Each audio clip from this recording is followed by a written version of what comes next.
I guess I'll start off with says brief history, philosophy, key scientific discoveries, art, and political issues pertaining to and surrounding an upcoming paradigm shift in manual therapy regarding proper adjustment and manipulation of the human frame. Okay, yeah, thank you. Brief history is my grandfather, Dr. Earl Franklin Creighton, was a chiropractor, and he, in fact, he started something up that was new, and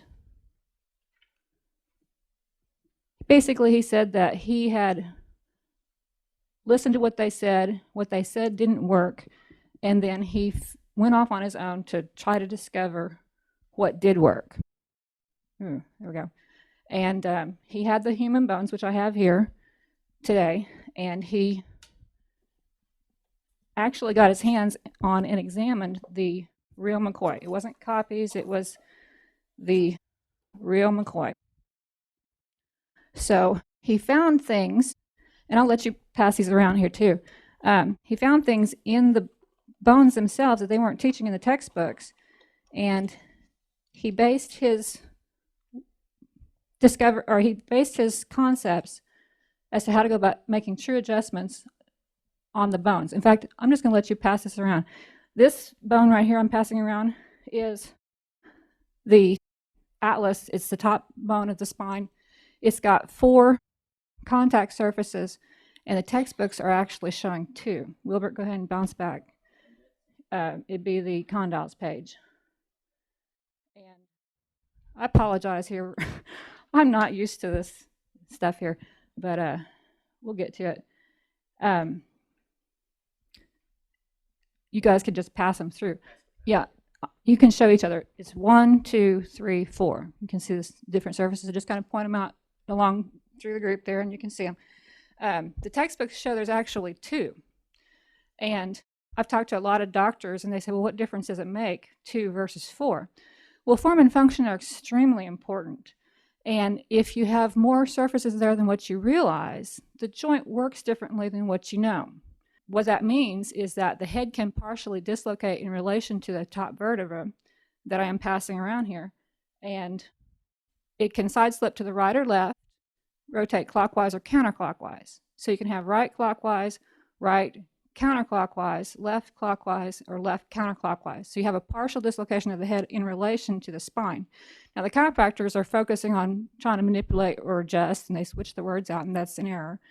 The spinal column themselves. They're trying to affect the spine by using the spine. You can't do that because you have these stressors around the spine. You have a 10 to 15 pound bowling ball sitting on top of a shock absorber unit that's going to cause distortion in the spine itself. Or if you have the sacro-iliac, stand up here, Wilbert. Hold this for me. Sacro-iliac is supposed to be like this, and you can have it rotate off of the sacrum again. And it can happen on the right or left side or both sides. And when it happens, the joint on the outside, the sacroiliac joint, doesn't work right, and the sacrum inside will tilt. And naturally, you can see how easy the spine will compensate, shift, twist, and distort based on the stressors around it. So the chiropractors, osteopaths, and other people, spinal manipulators, are making the effort to correct what they call nerve interference through the use of the spine, making contact on the spine. Well, the answer is the pelvis underneath, straighten it up, get the get the sacroiliac joint to work right. Head on top, 10 to 15 pounds, get it in perfect articulation in relation to the atlas or top bone of the vertebra of the spine, and takes the stress off of the spine. And those are the 2 things they're not looking at. The rib heads, which do attach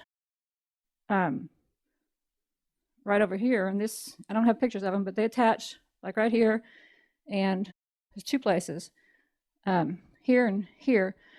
When they're dealing with these vertebral subluxations, which is kind of a defunct term, it's historically, what they have used. Some people use it, some people don't. It's very political. Chiropractic is an upheaval right now. But they're actually fixing the rib in relation to the vertebra. They think it's a vertebral subluxation. It's not. It's a rib head subluxation. So again, it's the stressor around and in contact with the spine. But they're mistakenly focusing on the spine itself. So they've actually missed the cause. Well, my grandfather realized that these bones, it's called the pre and post zygapophyses, above and below, they lock together. Go ahead, Wilbert, kind of show that. They lock together, and because they do lock together, you can't have a partial dislocation of the vertebrae themselves without a tear in the parajoint structures, which are soft tissues, or a break. So what they think, they're looking at the compensation, they don't realize that there's these stressors around it. So does everybody understand that? Have I talked over your head? That's the simplicity of it. Okay, my grandfather, back to the history, I'm going to bounce around a little bit here. He graduated from Palmer Chiropractic College in Davenport, Iowa in 1925. By 1958, he left the field.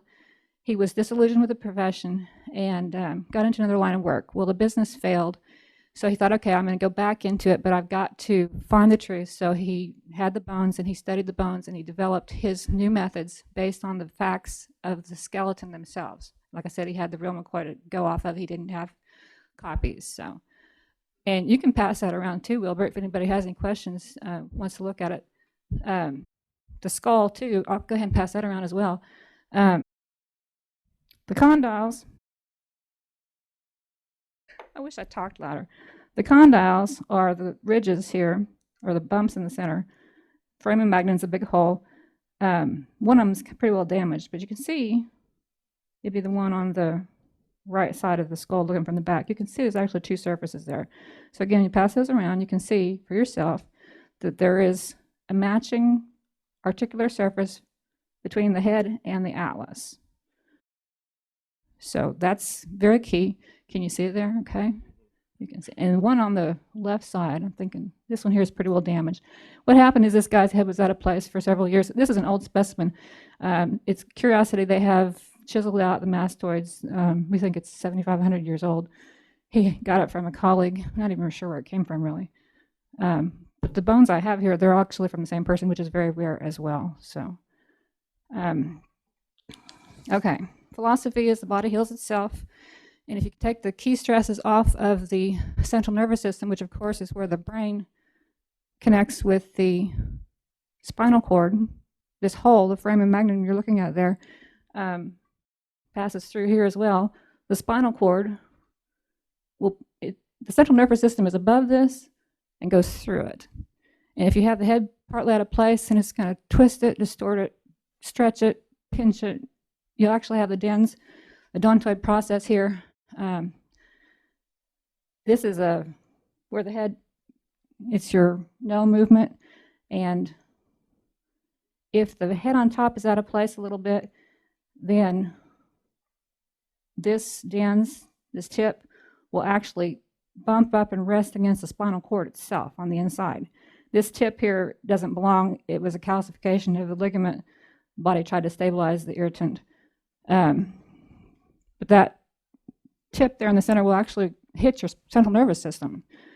So you can imagine what kind of detriment you could have if you got a physical knuckle hitting you at a key point where your central nervous system is connecting, the major intersection, spinal cord, brain. So by getting the head in place, it takes the stress off of it. You don't have the dens resting up against it. You don't have the impingement. You don't have the stretching. Body heals itself. The central nervous system is aware of what's going on, or the brain is aware of what's going on in the body, can get the messages through to the brain. The brain says, okay, this is what you got to do, sends the messages back to the body. Things work. And I can't tell you exactly how it works, but you don't need to know that if you know how to get the stress off of it. So, everybody with me still? Key scientific discoveries, I jumped ahead. It's the atlanto-occipital joint. There's 4 facets. Textbooks still, and Wilbert, you can tell about your frat brother in what he said. And when you talk to people or ask people, they're always going to tell you there's 2 sets or 2 facets. But they really, when you look in the textbooks, and these are actual human bones that you're looking at, you can see 4. But it's interesting, again, it's not a focus in the medical science. The medical science is not even addressing the issue. And that's the controversial issue that we're dealing with, is because when you're asking, well, like for example, whiplash, you get in an accident, you feel this pain in your neck, and you're like, well, it feels like my neck is not right. Well, that's what they're talking about. It needs to be placed on the facets correctly. However, chiropractic and medical doctors, they're focusing only on two, not actually looking at the full support. And regarding the whiplash injury, I'll tell you what happens. The front facets, the anterior facets, where's the pointer at? Okay. The anterior facets, which is toward the front, this one here, so the anterior left facet right there. The head on the front facet, you're kind of protected in that you have this cup, okay? When you're on the back facets, when you're getting whiplash, hit from behind in a car, or somebody slaps you, you're falling back, or you're just, whatever, anything that puts the head back in extension, that facet they're relatively parallel to each other, and they're flat. And there's a little oval there. You don't really have that cup. So with the head on the back facets, any force that might be in play is going to cause, because the only thing holding the head there is soft tissue. It's going to cause the head, the 15-pound bowling ball, to recoil, and it's going to end up in one of these 4 possible directions I mentioned. Now, what you got to do is you got to figure out which way it's gone to, right? Clockwise, left, counterclockwise. You got to know which way it's moved, and then you got to direct your force to pull it back to perfect center. And you can do that in just a matter of seconds once you decide which way it's gone. The analysis always takes a while, and sometimes mistakes are made because I can't get to x-rays because they're fighting me. I would like to have availability to x-rays, but this is a political thing between me and the chiropractors, and they're a multi-billion-dollar industry. I finally got enough sense to ask my last 2 clients. I said, how many chiropractic adjustments have you taken? They kind of look down on the ground, sheepishly smile, and say thousands. I'll make one move, and they don't need anything else. So you can imagine what I'm going to affect. Now, not every case is that way. The length of time, you said 40 years, that's a factor you got to consider. You got to consider the injury. The bone itself can erode. Again, it's on this one here. Wilbert, you might want to pass that through. This bone here is this bone here. So you might want to pass that. You can feel it yourself.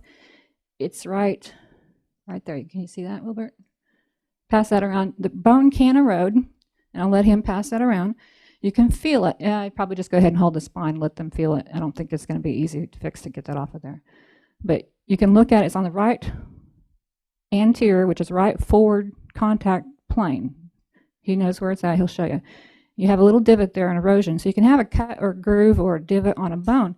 And if you have that, you're going to have a tendency, until it heals, to have it slip back in the same location. So best case scenario, we need to have a whole bunch of NSI specialists out there in all these different cities around the nation, in order to have somebody monitor the position of the head to keep it to center. My grandfather developed a traction unit, exercise unit to encourage that joint to rehabilitate. And sometimes you got to put a person in a collar to immobilize it long enough to let the thing heal. And it takes 6 weeks for a bone to heal up. I'd say twice as long for a joint, at least, depends on your age. So you got to have an irritation to the joint. You got to have an immobilization of the joint long enough to let these erosions heal. Now, the chiropractors have missed the mark. They've let these things continue. They're actually causing problems because they're doing so many adjustments that they themselves can cause an erosion of the bones. Yes? You are a chiropractor? Well, my grandfather graduated in 1925. The first chiropractor I ever worked on was the board president in Oklahoma. I've worked on quite a few chiropractors, and these guys all have their heads out of place, and they all have their pelvis out of place. If this was chiropractic, their pelvis wouldn't be out of place, their head wouldn't be out of place, because I know that they're getting help from their colleagues. And I've been screaming at them up in their face for the last 25 years. I've gone to the top of the industry. They know me at the colleges. They know me at the board level, probably more than one place. I've heard word from my sister who was in Tennessee, who happened to, I guess her husband went to chiropractor up there. They mentioned my grandfather's name. Oh, they knew him, and to be able to set an hour at Creighton's feet. Well, I spent hours and days and years with him. And it took me 12 years to get my certification, and you better know your stuff, be ready for a test at any moment in time in order to get that certificate, and nobody else has got it. My cousin's a licensed osteopath, and he still doesn't have it. What I've got here is actually 2 sets. So I have an atlas here. I have the atlanto-occipital complete over here, and they are from the same, this is the same specimen, that's the same specimen. I've talked to a lot of chiropractors about this issue, and just in the air I hear, yeah, this one over here had 4 facets, you know. Again, Wilbert, you can comment on that. Look into it. There is the facets. Again, it's not a point of issue. Yeah, they don't address it. So it's almost like saying, okay, so what? It's there. We're not taught this in medical school. It's not addressed, so it's not a purpose. It's almost in saying like They don't know the clinical significance. Right. All doors have hinges, but what's the point? They're teaching atlas is out of place in relation to the occiput, best case scenario. It's the atlas. They're atlas chiropractors, I think, or they call them upper cervical chiropractors. I studied directly under my grandfather is where I studied from. I've done a lot of research. I look on the internet, you know, religiously to find what's going on in the chiropractic industry. And, well, actually, I'm not going to get into that. Okay. I'm not, we'll be fighting. I'm not going to get into that. They're called upper cervical chiropractors, and they're dealing with the atlas, best case scenario, underneath the occiput. But it's not the atlas, and here's the proof. Do you rock your head on top of your atlas, or do you rock your atlas underneath your head? Anybody care to comment? Right, I'm not talking about the atlas axis. I'm talking about C1 in relation, or the head. You're talking about atlas axis. That's C1, C2. I'm talking about the head in relation to the atlas. So I'm above you. I'm the step above you. You're looking at C1, C2, atlas axis. I'm looking at occiput C1. Does everybody notice they're talking about atlas axis predominantly? Well, I've been dealing, I have tried regarding that, and I appreciate your opinion, but here's the thing. The chiropractic industry has been approached first by my grandfather at Palmer, the Fountainhead, okay? I'm sorry, Parker, and Palmer, and Northwestern. We've gone to several different colleges. We've approached the chiropractic industry at the educational level in order to get this into the colleges. We tried. They didn't put it in. They didn't want it, okay?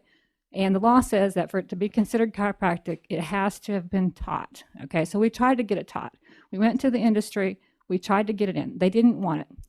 Now, the other part